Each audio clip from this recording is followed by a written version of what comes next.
Good morning, good morning. Happy blessed Sunday to everybody watching. Glad you guys are tuning in. Thank you. I'm sorry I do lives randomly. I don't have a schedule because I'm not being paid for this. So I have no boss to answer to. I've got nobody that I don't have to have like a daily thing every day or whatever, man. I don't need any of that. I just kind of do when I can, right? So on this issue that popped up on the potential federal grand jury being held on Azruddin Mohamed. So Rickford Burke is the one who has put this out there. I haven't seen anyone else who has. Maybe someone else has, but I saw that Rickford Burke put it in like all caps, like this is an emergency. And before I go into details on this, let me just say this. I hope that he's wrong. I do. I hope there isn't a grand jury being convened. I do. And it has nothing to do with whether I feel Mr. Mohamed is guilty or not, or if he's a good guy or a bad guy. It has nothing to do with that. What it has to do with is the fact that, just like in Guyana, in America, we have corruption issues too, right? And in our courts, especially in New York City, we've got a specific corruption issue, and that's leaking, right? We've got a leak problem. And some of the leaks are just because, certain employees like to gossip and like to be the ones to let the news out. Some of the leaks, though, are being paid for. And I posted on my page an example in 2015 of when one of the leaks was found in the Eastern District of New York. And, literally a mole was in there, a staffer. And that mole was feeding information to, at the time, Senator John Sampson, who was being convicted on corruption charges and bribery based upon money that some loans that he had taken from this guy Mohamed. So that federal case in Eastern District was pretty serious, and it tied back to definitely money in Guyana somehow, right? It never came up, but I'm sure that's what it tied back to. And lo and behold, there was a mole in Eastern District that was feeding secretly information to Senator Sampson. And that mole had known Sampson since high school, right? So you've got a situation in New York where in the federal courthouse, you've got people working in there who are friends of friends of friends.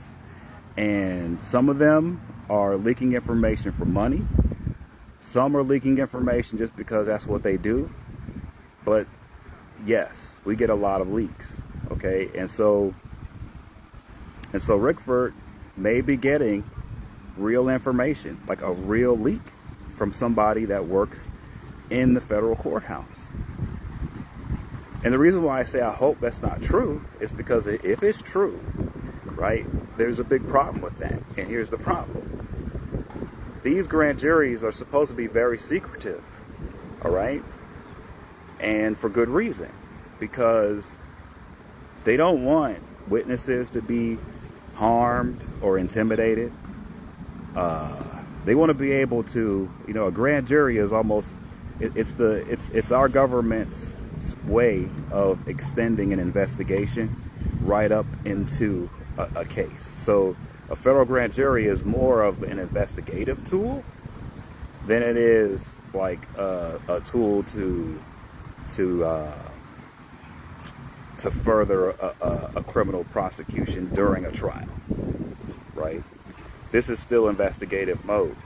And so when you're in investigative mode, you don't really need leaks, because you don't need people intimidating potential witnesses. You don't need people fleeing the country, fleeing from one country to the next. You don't need all that stuff. What you want is for this to stay quiet.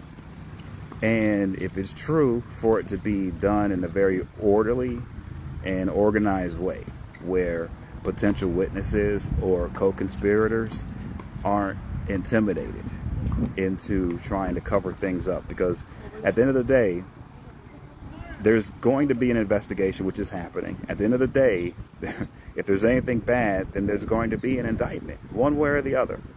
And so it's best just to go straight up through it than to go through this leak stuff, because then you start getting other charges added, intimidating witnesses, all kinds of stuff starts getting added. Like, the cover-up becomes worse than the crime a lot of times. So yeah, I'm hoping that Rickford Burke is wrong, because if he's right, then there's a leak.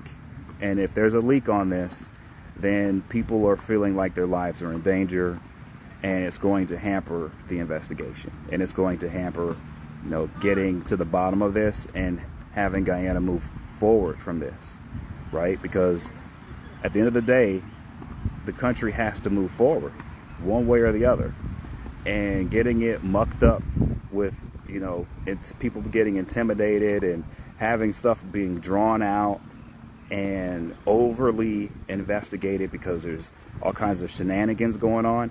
All it does is kick the can down the road and make it worse, whatever the ending's going to be. It only makes it worse. So I'm hoping he's wrong.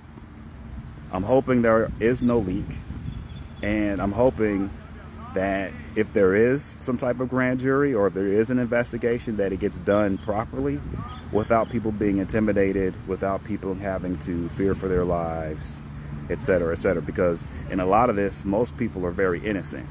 They don't know. When they're doing their business every day, they end up getting hijacked half the time and not even realizing it, right? And so adding the added pressure of, oh, look, this person might be trying to tell on someone. Oh, look, they're going to the courthouse on the day that we know that there's a federal grand jury going. That's a problem. Okay, that's a problem for people who have been victims in this. So you hurt the victims too, right? So hopefully he's wrong.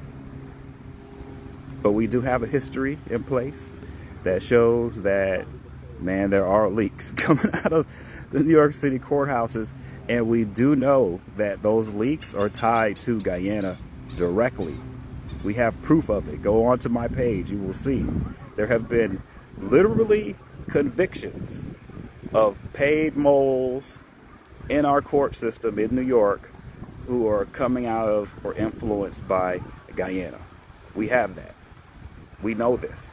So that's why this is a serious deal. That's why, you know, pay attention to it. But, you know, this is pretty serious. It's not something that you want to throw rumors around if you don't know for sure. And on top of that, if you're somebody who's leaking, this is not something you want to leak, because you're getting innocent people. You could potentially hurt innocent people, right? You really could. So this isn't the time to be leaking. This isn't the time to be playing games. This is the time to, like, just chill out and allow the process to happen fairly, right? And at the end, like I said before, you know, I hope the sanctions come off of Mr. Mohamed, and I hope that whatever is happening on this can be dealt with in Guyana, right? Like that's my hope. And, you know, you can get off of sanctions here in the United States. It is possible. It's not impossible. It's hard, but it is possible. And the number one way of getting off of sanctions is by changing your behavior. I know that sounds like, what? That's all you got to do? Well, it's hard to do, actually. That's hard to do.